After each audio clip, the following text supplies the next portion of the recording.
నమస్తే పటాస్ న్యూస్ కి స్వాగతం. చలో మరందరూ తయారుగా కూర్చురా. ఇవాళ పటాస్ న్యూస్ షురూ చేసుకుందాం. హెడ్లైన్స్ అయితే చూద్దాం పారి. కాళేశ్వరం కట్టకు రిపేర్లు చేస్తారట. మళ్ళా పంచాది చాలైంది పార్టీల నడుమ. 45 రోజులల్లా 10 కోట్ల మంది బస్ ఎక్కిర్రట. ఫ్రీ బస్సు పథకం గడినే పనికొస్తుందట. పింక్ బుక్ రెడ్ బుక్ గవేం తెలియదట. పోలీసార్లు కాకి బుక్ నే ఫాలో అవుతారట. లోకల్ ఎలక్షన్ల రిజర్వేషన్ల పంచాది ఆగమాగమైతుర్రు జనాలు ఊర్ల పొంటి. ఇంకో 3 నెలలు గట్టి ఉంటాయట వానలు. అంటే చలికాలంలో కూడా దంచుడే దంచుడు.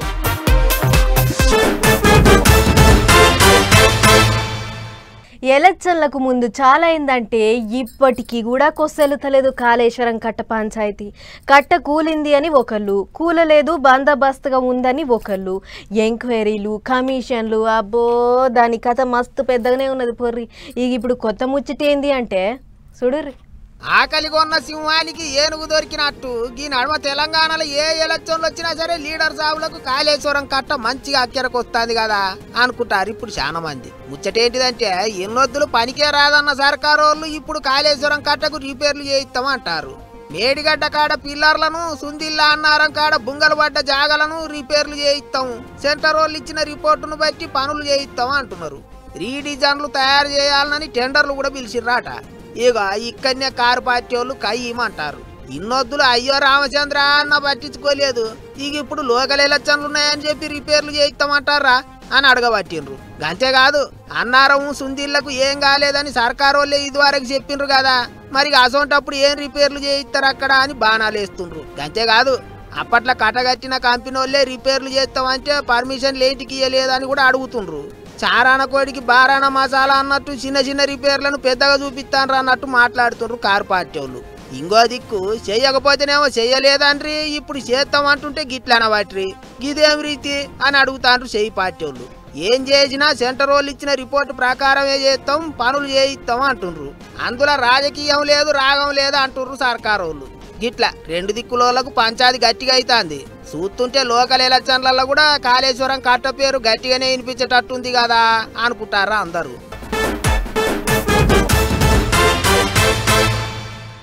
సీట్ల కూసబెట్టాలన్నా సీట్లకెంచి కిందికి దించాలన్నా అంతా పబ్లిక్ చేతుల్లోనే ఉంది. అందుకే పబ్లిక్కే దేవుళ్ళు, పబ్లిక్కే మాకు సుప్రీం కమాండర్లు అని అంటుంటారు లీడర్ సాబులు. ఇట్లనే ఏపీ సీఎం చంద్రబాబు సార్ కూడా పబ్లిక్ను అస్సలు నారాజు చేస్తలేడు. 1వ తారీఖు వచ్చిందంటే చాలు ఏదో ఒక ఊరికి పోతుండు. ఫైల్ వచ్చిందంటే చాలు ఎక్కడెంత పెద్ద మీటింగ్ ఉన్నా సరే అన్నిడిచి పెట్టుకొని వచ్చి పబ్లిక్ లో నిలబడుతున్నాడు ఏపీ సీఎం చంద్రబాబు సారు. ఇట్లనే ఈసారి విజయనగరం జిల్లా దత్తి అనే ఊర్లో మీటింగ్ అయిండు. పబ్లిక్ కు పింఛన్లు పంచిపెట్టిండు. అందరి మంచి చెడ్డ అడిగి తెలుసుకున్నాడు. ఉత్తరప్రదేశ్ అసోంటి రాష్ట్రంలో 500 ఇస్తానట పింఛను, అసోంటిది ఏపీలో 4000 ఇస్తున్నాం అన్నట్టు చెప్పుకొచ్చిండు సారు. ఇక మీటింగులో అన్నిటికంటే ఎక్కువ ఫ్రీ బస్సు ముచ్చట్లే జోరుగా నడిచినాయి. ఒకప్పుడు 10 లక్షల మంది రోజుకు బస్సులు ఎక్కేవాళ్ళు, ఈరోజు డబల్ అయిపోయింది, 21 లక్షలు ఎక్కుతున్నారు. మా తల్లి నవ్వుతా ఉంది. అంటే ఒకటే కోరుతున్నాం, ఇది సూపర్ హిట్ అయింది. అదే సమయంలో అనవసరంగా తిరిగితే మాత్రం మీ ఆరోగ్యం పోతుంది. అవసరానికి వాడుకోండి, తప్పు లేదు. ఎక్కడన్నా దేవాలయానికి వెళ్ళాలంటే వెళ్ళండి, తప్పు లేదు.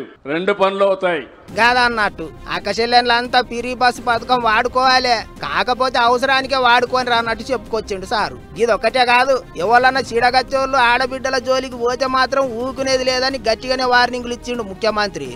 మా ఆడబిడ్డల జోలుకొస్తే కబద్దార్ జాగ్రత్తగా ఉండండి. ఒకవేళ గంజాయి మత్తుంటే గంజాయి మత్తు వదిలిస్తా, రాజకీయ ముసుగుంటే ముసుగు తొలగిస్తా, రౌడీల్ని రౌడీలుగానే చూస్తానని చెప్పి మరొకసారి హెచ్చరిస్తున్నా. ఇట్లా దత్తి అనే ఊర్లే పింఛన్ల పండుగ మంచిగానే నడిచింది. అన్యమగాని 45 దినాలలోనే 10 కోట్ల మంది పిరి బస్సు పథకం వాడుకున్నారట. అంటే అక్కచెల్లెన్లకు పథకం గట్టిగానే పనికొచ్చింది కదా అనుకుంటారు ఇప్పుడు చాలా మంది. అక్కడ ఇక్కడ ఏమో కానీ పట్నంలో మాత్రం బరాబర్ గెలిచి చూపెట్టాలి అన్నట్టే తయారవుతున్నాయి పార్టీలు.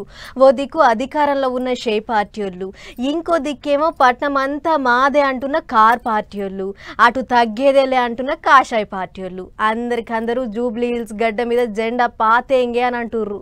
తిరిగి తిరిగి వేసుకున్న చెప్పులు అరగాలి, ముచ్చట్లు చెప్పి గొంతు నొయ్యాలి. ఎలక్షన్లు అంటే మరిగా చిన్న ముచ్చట్న చెప్పుండ్రి. అందుకే గట్టిగానే తిప్పల పడతాండ్రు మన లీడర్ సాబులు. ఎగస్ పార్టీ వాళ్ళు సై అంటే సై అన్నట్టే చేస్తాండ్రు. కాబట్టి జూబ్లీ హిల్స్ లో ఎవరిని నిలబెట్టాలి ఏం కథ అనే దాని మీద ఆలోచనలు చేసిండ్రు చెయ్యి పార్టీ వాళ్ళు. ముఖ్యమంత్రి రేవంత్ సారు తతిమ లీడర్లంతా కూకొని మాట ముచ్చట్లు చేసుకుండ్రు. మరిగా టికెట్ ఎవరికి ఇస్తారో ఏమో గాని నవీన్ యాదవ్, బొంతు రామ్మోహన్, మైనంపల్లి హనుమంతరావు, కంజర్ల విజయలక్ష్మక్క పేర్లు అయితే గట్టిగా వస్తున్నాయి. ఓటర్ల జాబితా కూడా విడుదలైంది కాబట్టి అభ్యర్థి పేరు ఖరారు చేస్తే అయ్యపాయ అన్నట్టు చూస్తుండ్రాట. మరిగా చూడాలే టికెట్ ఎవరికి ఇస్తారో. ఇంకో దిక్కు కారు పార్టీ వాళ్ళు మాగంటి గోపినాథ్ ఇంటి ఆమె సునీతక్కకు టికెట్ ఇచ్చిండ్రు. ఇప్పటికే ప్రచారం కూడా చాలు చేసిండ్రు. మళ్ళోసారి గులాబీ జెండా ఎగిరేయాలన్నట్టు చూస్తాండ్రు. గిట్లనే బోరబండలున్న యూసుఫ్ నగర్లో తిరిగిండు కేటీఆర్ సారు. కొత్తగా పెట్టిన ఓ వాటర్ ప్రూఫింగ్ కంపెనీ చాలు చేసిండు. అంతేకాదు కారు పార్టీ ఆఫీసుకు వాటర్ ప్రూఫింగ్ చేసే పని అప్పచెప్పిండట వాళ్లకు. ఇక ఒక్క కారు పార్టీ వాళ్ళే కాదు, చెయ్యి పార్టీ వాళ్ళు కూడా బస్తీల పోటీ గట్టిగానే తిరుగుతాండ్రు. మరిగా ఎవరు గెలుస్తారో ఏమో కానీ పోటీ అయితే బరాబర్ నడిచేటట్టున్నది. చెయ్యి పార్టీ వాళ్ళు సుతా ఎలక్షన్ల నిలబడే అభ్యర్థి ఎవరో చెప్తే ఇంగింత ఉడికెక్కుతుంది పట్నం రాజకీయం. అయ్యా బాబు అని చెప్తే ఈననోళ్లకు బెత్తంతోనే జవాబు చెప్పాలి అని అంటుంటారు పెద్ద మనుషులు. అందుకే మన పోలీసు సార్లు అప్పుడప్పుడు బెత్తానికి పని చెప్తుంటారు, దారి తప్పిన వాళ్ళను దారిలో పెడుతుంటారు అన్నట్టు. తెలంగాణలో కొత్త డీజీపీ సార్ పగ్గాలు అందుకున్నాడు. మరి సార్ ఏమన్నాడో ఒక్కసారి అరుసుకొని వద్దాం పార్రి. మంగళవారం పాత డీజీపీ జితేందర్ సారుకు వీడ్కోలు పలికిండ్రు. బుధవారం కొత్త డీజీపీ శివధర్ రెడ్డి సారు సీట్లకు ఊకుండు. డీజీపీ ఆఫీసులో అయ్యగారులు పూజలు చేసినాక అన్ని తీర్ల దీవెనలు తీసుకున్నాక పగ్గాలు చేపట్టిండిగా పోలీసు బాసు. అటెనక అందరితోని మాట ముచ్చట్లు చేసిండు. వచ్చే లోకల్ ఎలక్షన్లలో ఎక్కడ ఎసోంటి లొల్లులు కాకుండా బందోబస్తు గట్టిగా చేస్తారట. ఇక పోలీసు శాఖలో 17,000 కొలువులు ఖాళీ ఉన్నాయట. జల్దిగానే వాటిని భర్తీ చేస్తామన్నట్టు చెప్పుకొచ్చిండు. అన్నేమో గాని ఎగస్ పార్టీ వాళ్ళు పోలీసు వాళ్ళ పేర్లను పింక్ బుక్లో రాస్తాం, ఆ బుక్లో రాస్తాం అన్నట్టు మాట్లాడుతుండ్రు కదా సారు అని అడిగితే ఏమన్నాడో చూడండి డీజీపీ. మాకు pink book, blue, red, white అట్లా ఏముండదు. మాదంతా ఓన్లీ కాకి బుక్. కాకి బుక్ అంటే సిఆర్పిసి, ఐపీసీ చట్టాలతో ప్రకారం పోతాము. ఆ కాకి బుక్ అంటే అన్ని కలిస్తే కాకి బుక్ అవుతుంది. ఇదే మాకు తెలిసిన కలర్ కానీ మిగతా కలర్ సంబంధం లేదు కాదన్నట్టు. గా బుక్కులన్నీ మాకేం తెలియదు, తెలిసిందొక్కటే కాకి బుక్. దాని ప్రకారమే నడుచుకుంటామని కుండ బద్దలు కొట్టినట్టే మాట్లాడిండు పోలీసు పెద్ద సారు. అంతేకాదు సోషల్ మీడియాలో ఎట్ట పడితే అట్లా ఎవరి మీద పడితే వాళ్ళ మీద కామెంట్లు రాస్తే ఊకునేది లేదన్నట్టు చెప్పుకొచ్చిండు.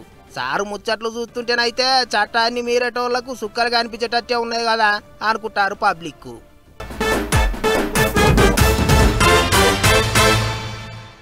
మొన్న పంచాయతీ ఎన్నికల రిజర్వేషన్లు విడుదలైనుండే కదా, అగొగ్గా ముచ్చట్ల రాష్ట్రం అంతా లేనిపోని పుకార్లు వినబడుతున్నాయి. బీసీలే లేని కాడ బీసీలు పోటీదారులని, ఎస్సీలు లేని తావల ఎస్సీలు పోటీదారులని, గిట్లా నానా ముచ్చట్లు వినబడుకుంటా పెద్ద పెంటనే అవుతుంది. అగో అట్లనే మంచిర్యాల జిల్లాల గీ కొత్త పంచాయతీ తెలంగాణ పల్లెల పొంటి రాజకీయం ఇప్పుడు మస్తు రంజు మీద ఎక్కింది. ఈ నడుమనే విడుదలైన పంచాయతీ రిజర్వేషన్ల మీద ఒక్కొక్కళ్ళు ఒక్కో తీరుగా మాట్లాడుతుంటే మంచిర్యాల జిల్లా వేమనపల్లి మండలం రాజారం అనే గీ ఊరోళ్ళు మాత్రం అసలు మా ఊళ్ళో ఎస్సీలే లేరు, అసొంటిది ఎస్సీ మహిళా రిజర్వేషన్ ఎట్లిస్తారు అని గరమైతుర్రు. అయితే గీ ఊళ్ళో మొత్తం 400 మంది జనాభా ఉంటే అందులో ఎస్టీలు 200, బీసీలు 80 మంది, ఓసీలు ఉత్త 6 మందే ఉన్నారట. ఇక మా ఊరుకు ఏ రిజర్వేషన్ రావాలే మీరే చెప్పుర్రి అని అడగబట్టిర్రు ఊరోళ్ళు. పెద్ద ముచ్చట ఏందంటే పోయినసారి కూడా గిట్లనే ఎస్సీ రిజర్వేషన్ వస్తే ఊళ్ళో ఎస్సీలే లేరు, ఇక ఓట్లు ఎవరికేస్తామని బంద్ పెట్టిర్రట. అట్లా 10 ఏళ్ల సంధి గీ ఊరుకు సర్పంచ్ అంటోలే లేకుండా పోయిర్రు. సరే ఒక్కసారి తప్పు జరిగిందంటే ఏమో అనుకోవచ్చు గాని అసలు గీ రిజర్వేషన్లు నిద్రపోయి చేసి రై ఎట్లా అని కోపానికి వస్తుర్రు. గత 5 సంవత్సరాలలో కూడా ప్యూర్ ఎస్టీ ఉన్న ఈ రాజారంలో ఎస్సీ రిజర్వేషన్ రావడం జరిగింది. ఇప్పుడున్న ప్రజాపాలన అంటూ వచ్చిన ప్రభుత్వం కూడా అదే రిజర్వేషన్ ఇవ్వడం జరిగింది. కావున ఈ రాజారంలో ఎస్టీ రిజర్వేషన్ ఇచ్చి ఎలక్షన్లు కొనసాగించాలని ప్రభుత్వాన్ని మేము కోరుకుంటున్నాము. గదన్నట్లు అధికారుల లాపర్వాజయంగా సర్పంచ్ లేని మా ఊరు అభివృద్ధిలో చాలా వెనకబడ్డది. ఇప్పటికన్నా అది మార్చి ఎస్టీలకు ఇయ్యూర్రి అన్నట్లు మాట్లాడుతుర్రు. చూడాలి మరి ఏమైతుందో గాని. ఈ తిప్పల వీళ్ళ ఒక్క ఊరిదే కాదు, చాలా దిక్కుల్లో గిట్లనే ఉన్నది. జనాభా ఎక్కువ ఉన్నోళ్లను కాదని తక్కువ ఉన్నోళ్ళకి ఇచ్చుడు, ఊళ్ళో ఒక్క ఇల్లు కూడా లేనోళ్లకు రిజర్వేషన్లు ఇచ్చుడు చూస్తుంటే అంత తప్పుల తడక లెక్కనే తయారు చేసినట్లే కొడుతుంది. మరిగా జనాభా లెక్కలను బట్టి రిజర్వేషన్లు మారుస్తారో లేదో చూసుకుంటా పోవాలిగా.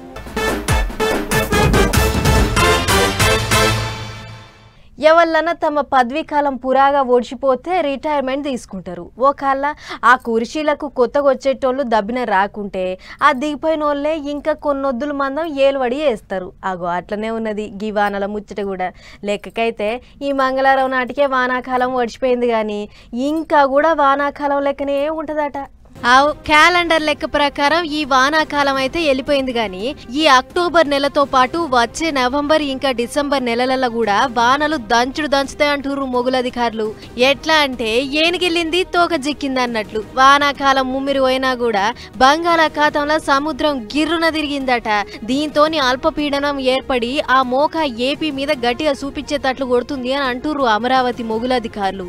దీంతోని బుధారం మన్యము, అల్లూరి, సీతారామరాజు, ఏలూరు, తూర్పు గోదావరి, కృష్ణా జిల్లాలల్లో జోరు వానలు పడే మోకుంటే అటు బేస్తారం నాడు అల్లూరి, అనకాపల్లి, కాకినాడ, కోనసీమ, తూర్పు గోదావరి, ఏలూరు, పశ్చిమ గోదావరి, కృష్ణా, ఎన్టీఆర్ జిల్లాలను వానదేవుడు అరుచుకునేటట్లు కొడుతుందని అలర్ట్ చేసిర్రు. ఇక ఇదిట్లుంటే అటు గుజరాత్ రాష్ట్రంలో లేచిన పెద్ద అల్పపీడనం అటు తిరిగి ఇటు తిరిగి అరేబియా సముద్రంలో కలిసిందట. ఇక అది వాయుగుండంగా మారితే వానలు ఇగింత ఊటగా పడొచ్చు అని అంటుర్రు. అంత చూస్తుంటే ఈ అక్టోబర్ నెలను కూడా వానదేవుడు ఈడ్చేతట్లే కొడతలేడు. మీదంగా మామూలు వానల కంటే ఈగింత రువ్వడి మీద పడతాయట, వరదలు కూడా వస్తాయట. మరి పడాలే అని పబ్బతి పట్టినప్పుడేమో ఒక్క శినుకు దిక్కులేదు, ఇప్పుడేమో కాలం వెళ్ళినాక కూడా ముమ్మిరి పెరగబట్టే ఏంది గిట్లయితుంది అని ఆలోచన చేస్తుర్రట శాస్త్రవేత్తలు. మరిగా వచ్చే 3 నెలలు ఎట్లుంటదో ఏమో చూసుకుంటా పోవాలిగా. నల్లమల్ల అడవి అంటే ఎట్లుంటుందిలా? ఎటు చూసినా పచ్చని చెట్లు, కొండలు, గుట్టలు, వాటి నడుమ తిరిగే సకల జీవరాశులు. అబ్బో, ప్రకృతి అందం అంతా ఆడనే ఉంటుంది. అందుకే జంగుల్లో జీవరాశులను చూడాలని చాలా మంది సఫారీ యాత్ర చేస్తుంటారు. అన్నట్లు ఓ 3 నెలల పాటు బంద్ అయిన గా యాత్ర మళ్ళా చాలైందట. పండుగ ముచ్చట్లేందో పురాగార్చుకుందాం. మొత్తానికి అమరాబాద్ ఫారెస్ట్ తలుపులు మళ్ళా తెరుచుకున్నాయి. మొన్న జూలై 1 కాడ నుంచి సెప్టెంబర్ దాకా మొత్తం 3 నెలలు అడవి జీవుల సంతానం కోసమని బంద్ చేసిన అధికారులు మళ్ళా ఎప్పటోళ్లే కొలాయించిర్రు. దీంతోని యాత్రికుల సందడి మొదలైంది. బండ్లెక్కి రయ్య అడవిలకు పోయి అంత కలే తిరిగి చూస్తుర్రు. ఇక వీళ్ళ లెక్కనే మీకు కూడా సుడబుద్దైతే ఆన్లైన్లలో లేకుంటే సీదా కౌంటర్ కాడికి పోయో బళ్ళు బుకింగ్ చేసుకోర్రి. టికెట్ రేట్లు ఒక్కలకి 4500 కాడ నుంచి 8000 దాకా ఉన్నాయి. బుకింగ్లు చేస్తున్న పైసలను బట్టి అధికారులు మీకు ఏసీఆర్లు, తిండి, టికానా అసొంటి సౌలతులు చేస్తుర్రు.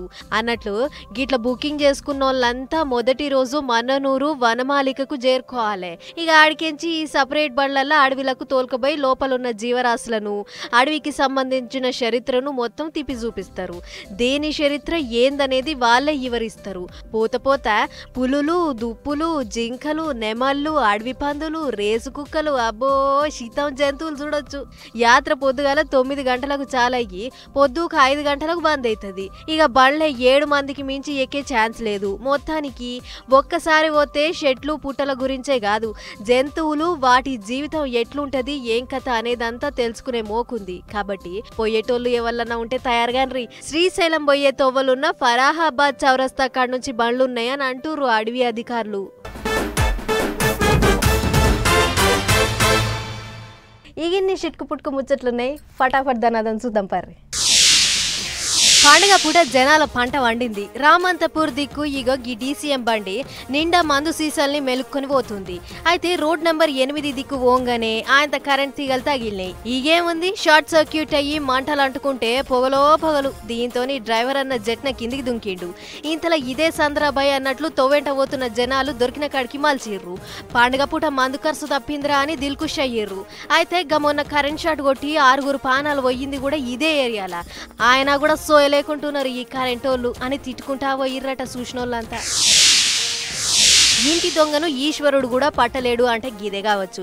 తెలంగాణ టూరిజం శాఖల జూనియర్ అకౌంటెంట్ గా కొలువు ఎలగబెట్టే శృతి అనే పనిమంత్రాలు పెద్ద ఉద్దార్కమే చేసింది. అవుట్ సోర్సింగ్ ల కొలువుల చేరి గల్లాపెట్టకు పెద్ద తూటే పెట్టింది. టూరిజంలకు వచ్చే పైసలను ఆమె ప్రియుడు అకౌంట్ కి మళ్ళిచ్చిందట. అది కూడా ₹1,00,00,000 పైనే. ఇక ముచ్చట ఆలస్యంగా ఎరక చేసుకున్న పెద్ద అధికారులు సాల్ తల్లి నీ పనితనము అని సస్పెండ్ చేసి పోయిన పైసలను రికవరీ చేసే పనుల పడ్డారు. మరి ₹1,00,00,000 పోయేదాకా అధికారులు ఏం చేస్తుర్రు, నిద్రపోతుర్రా అని అడగబట్టిర్రు ఈ ముచ్చట చూసిన జనాలు. ఎస్ఐ పరీక్ష పేపర్ లీకేజ్ ముచ్చట్ను సత్రోల్ చేసిర్రు ఏపీ పోలీసోళ్ళు. ఒరిస్సా రాష్ట్రంలో జరగబోయే ఎగ్జామ్ పేపర్ అంతా మాకు తెలుసు, మీకు పేపర్ చేతికియాలంటే మనిషికి ₹25 లక్షల ఇయ్యుర్రి అని మాట్లాడుకొని 114 మందిని బస్సులో ఎక్కించుకొని విజయనగరం పోతుర్రట. మరి ఏపీ పోలీసోళ్లకు ఎట్లా అనుమానం వచ్చిందో ఏమో గానీ అడ్డం తిరిగి పట్టుకుంటే పేపర్ లీకేజ్ ముచ్చట బయటపడ్డది. అంతేకాదు పరీక్ష ముంగట 10 లక్షలు, పరీక్ష రాసినాక మిగిలిన 15 లక్షలు ఇయ్యాలి అని ఒప్పందం చేసుకుర్రట. మొత్తానికి 3 ఏజెంట్లను వస్తున్నోళ్లను అరెస్ట్ చేసి ఒరిస్సా పోలీసోళ్లకు అప్పచెప్పిరు శ్రీకాకుళం పోలీసోళ్లు. ఇంద్రకీలాద్రి గుట్ట మీద దసరా ఉత్సవాలు జోరుగైతున్నాయి. పండుగ ఆఖరి దశకు చేరుకున్న యాళ్ళ తిరుపతి వెంకన్న స్వామి దుర్గమ్మ తల్లికి సారె పంపిండు. ఈ నిర్ణయం టీటీడీ బోర్డు పెద్దలు చేసిర్రట. దీంతోని అమ్మవారికి పట్టుబట్టలు తెచ్చి సమర్పించిర్రు తిరుమల దేవస్థానం వాళ్ళు. అటెంక తల్లికి పబ్బతి పట్టిర్రు. ఇక బట్టలు పెట్టిన అధికారులకు దుర్గా గుడి అధికారులు కూడా గట్టిగా సత్కరించిర్రు. అటెంక మాట్లాడుకుంటా ఇంద్రకీలాద్రిల దసరా ఉత్సవాలు సంబరంగా అవుతున్నాయి. గుట్ట మీద అన్ని తీర్ల సౌలతులు చేసిర్రు. కన్నుల పండుగ లెక్కనే సాగుతుంది అన్నట్లు చెప్పుకొచ్చిర్రు.